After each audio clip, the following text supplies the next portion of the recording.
Assalamualaikum warahmatullahi wabarakatuh. Baik, berjumpa lagi dengan saya, Bidayatul Hidayah.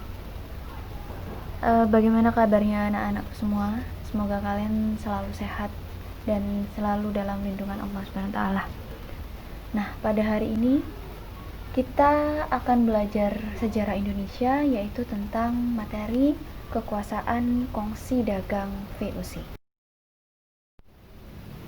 Sebelum mempelajari lebih lanjut tentang VOC, kita perlu mengetahui dulu, apa sih VOC itu? Nah, VOC adalah singkatan dari Verenigde Oost-Indische Compagnie, merupakan persekutuan dagang yang berasal dari Belanda atau Hindia Timur yang memiliki monopoli untuk melakukan aktivitas perdagangan di kawasan Asia. Nah, VOC juga bisa disebut sebagai kongsi dagang.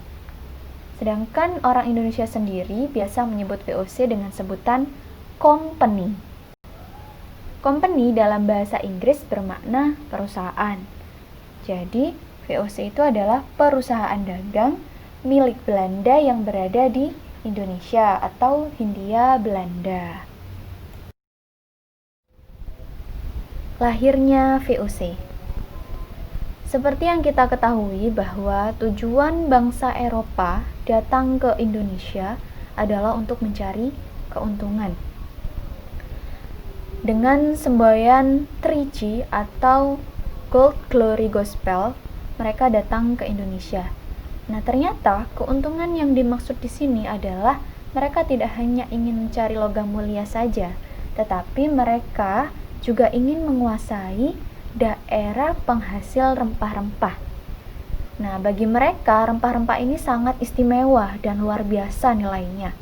Nah, tentu ini menjadi barang buruan atau barang incaran yang sangat dicari oleh mereka. Nah, informasi tentang banyaknya rempah-rempah di wilayah Nusantara itu sudah sangat luas di kalangan bangsa Eropa.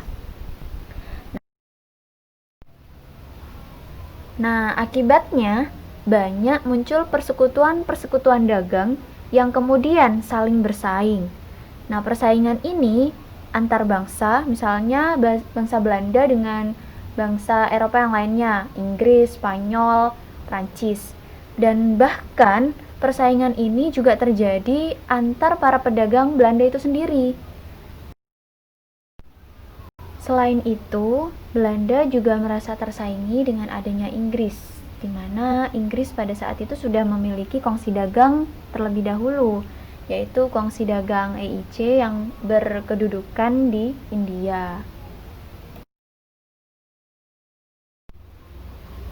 Akhirnya, pada tahun 1598, seorang tokoh Belanda yang bernama Johan van Oldenbarnevelt ini mengusulkan untuk membentuk sebuah kongsi dagang milik Belanda, di mana sebenarnya tujuan ini adalah untuk menyaingi bangsa Inggris. Nah, akhirnya pada tanggal 20 Maret 1602, secara resmi VOC ini didirikan yang awalnya berkedudukan di Amsterdam. Tujuan dibentuknya VOC. Untuk yang pertama, tujuan dibentuknya VOC adalah menghindari persaingan yang tidak sehat antar sesama kelompok atau kongsi perdagangan Belanda. Dengan kata lain, VOC ini dibentuk untuk menghindari persaingan-persaingan yang tidak sehat di antara para pedagang Belanda. Selain itu juga tujuan dibentuknya VOC ini untuk mewadahi para pedagang Belanda yang berada di Indonesia. Tujuan yang kedua dibentuknya VOC adalah untuk memperkuat kedudukan para pedagang Belanda dalam menghadapi persaingan dengan para pedagang lain. Maksud dari pedagang lain ini adalah pedagang asing ataupun pedagang yang dari Eropa sendiri. Tujuan dibentuknya VOC yang ketiga adalah sebagai kekuatan revolusi dalam Perang 80 tahun pada tahun 1568 sampai 1648, sehingga VOC memiliki tentara. Nah, Perang 80 tahun ini dikenal dengan pemberontakan Belanda yang berlangsung selama 80 tahun. Periode ini ditandai dengan 17 provinsi di Belanda melakukan perlawanan terhadap Raja Spanyol. Nah, menjelang pemberontakan, pasukan Raja Spanyol ini berhasil menaklukkan sekaligus menekan pemberontakan. Namun, pemberontakan ini tumbuh lebih kuat, sehingga pada tahun 1572, pemberontakan ini berhasil menaklukkan wilayah Brele. Yang hal ini menunjukkan bahwa kekalahan terjadi pada Raja Spanyol. Nah, akhirnya pada tahun 1648, 17 provinsi ini mencapai kemerdekaannya sebagai Provinsi Bersatu Belanda atau dikenal sebagai Republik Belanda. Perang 80 tahun ini sangat membutuhkan biaya yang besar bagi pihak Belanda. Nah, dengan adanya VOC ini membantu revolusi Belanda dalam membangun negaranya kembali. Nah, selain itu, VOC ini juga memiliki tentara. Nah, yang berarti hal itu membantu melengkapi kerajaan Belanda. Kepemimpinan VOC. VOC dipimpin oleh sebuah dewan yang beranggotakan 17 orang direktur atau disebut sebagai Hirin 17. Nah, Dewan 17 ini mereka berasal dari 17 provinsi yang berada di Belanda sebagai pemilik saham VOC. Nah, pada awal pertumbuhannya sampai tahun 1610, Dewan 17 ini menjalankan tugas-tugas dan menyelesaikan berbagai urusan VOC langsung dari wilayah Amsterdam, karena markas besar VOC itu berada di Amsterdam, di negeri Belanda. Nah, akan tetapi hal ini dinilai tidak efektif. Kenapa? Bisa kamu bayangkan, Dewan 17 yang berkedudukan di Amsterdam, di negeri Belanda, ini harus mengurus wilayah yang ada di Kepulauan Nusantara.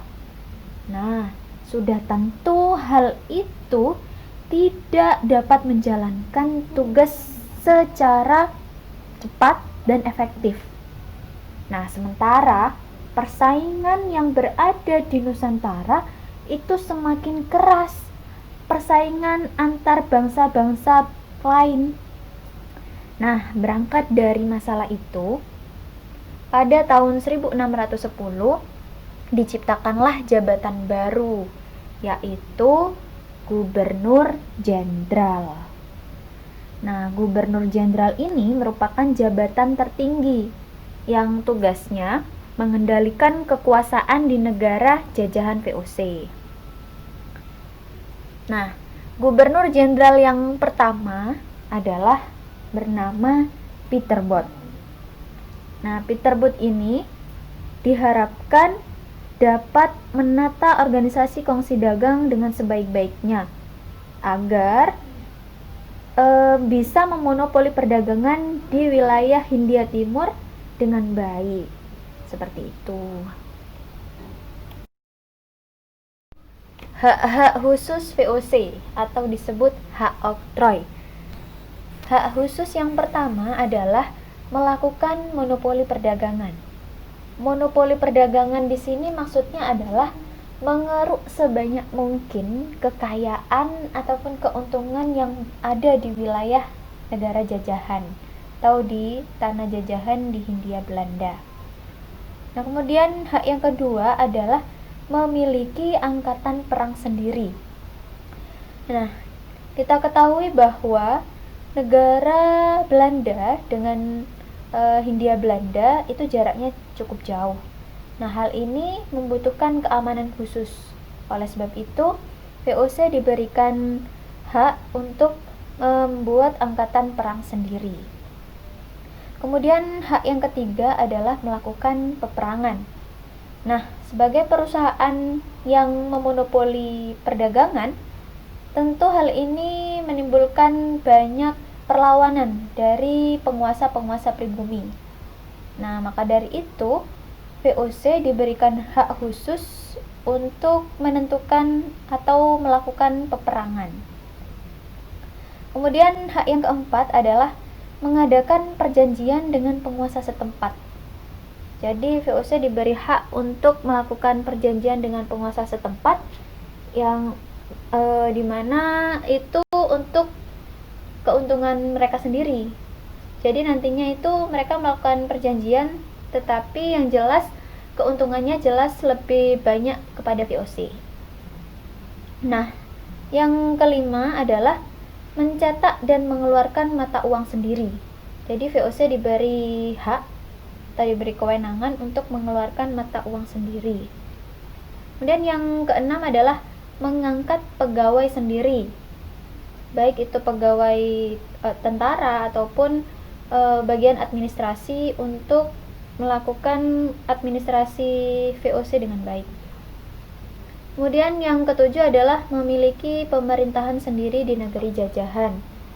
Nah, memiliki pemerintahan sendiri di negeri jajahan ini maksudnya adalah VOC diberi kewenangan untuk mengatur pemerintahan di negeri jajahan sebagaimana yang mereka inginkan atau sebagaimana yang diinginkan oleh para dewan itu, yang nantinya keuntungannya pasti berpihak kepada kerajaan Belanda.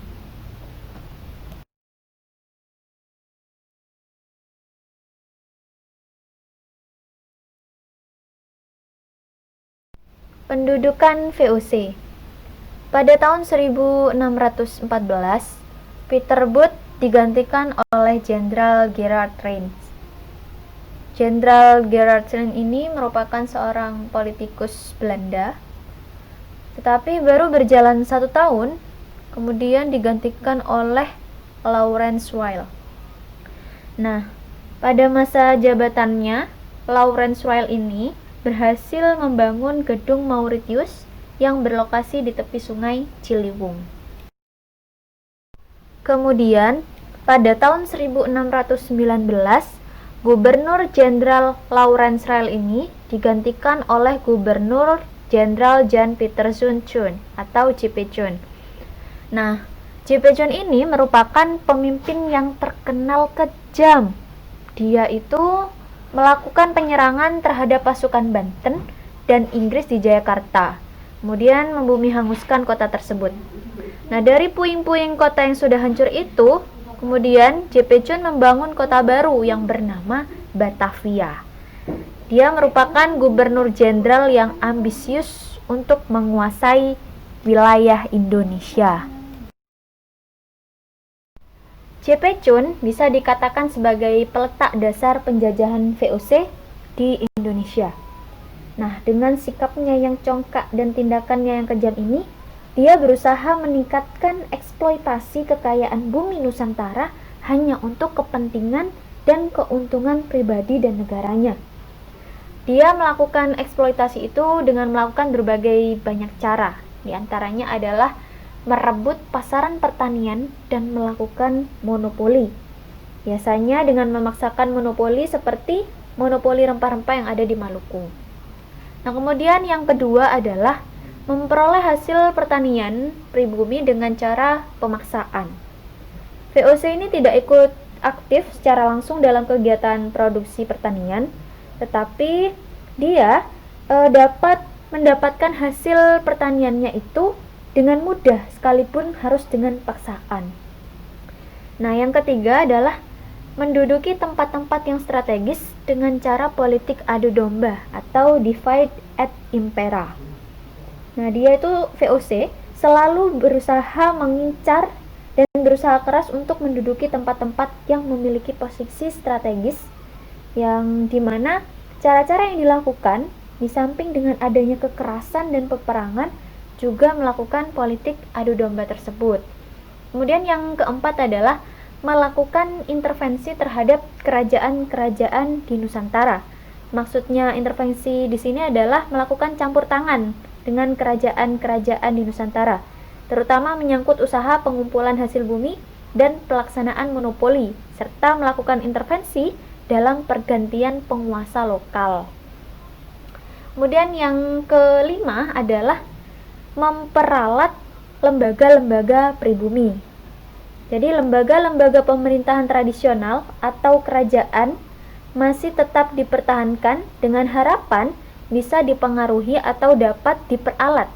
Kalau tidak mau, maka mereka akan memerangi. Nah, cara-cara seperti itulah, cara-cara seperti monopoli, intervensi, politik adu domba, itu kemudian menjadi kebiasaan VOC dalam pemerintah kolonial Belanda yang melestarikan penjajahan di bumi Indonesia. VOC Gulung Tikar.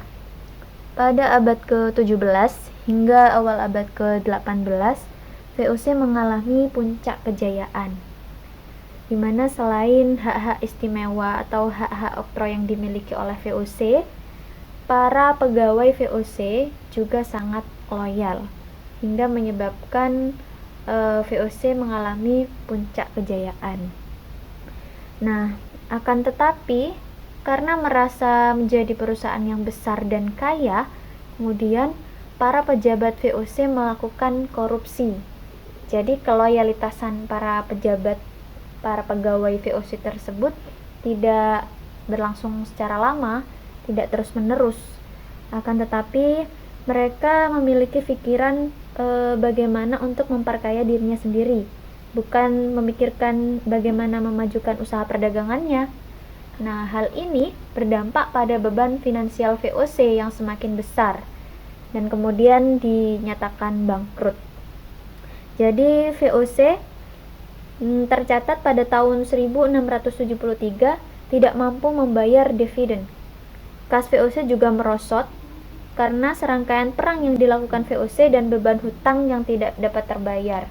Itu disebabkan karena korupsi yang dilakukan oleh para pejabat maupun pegawai VOC.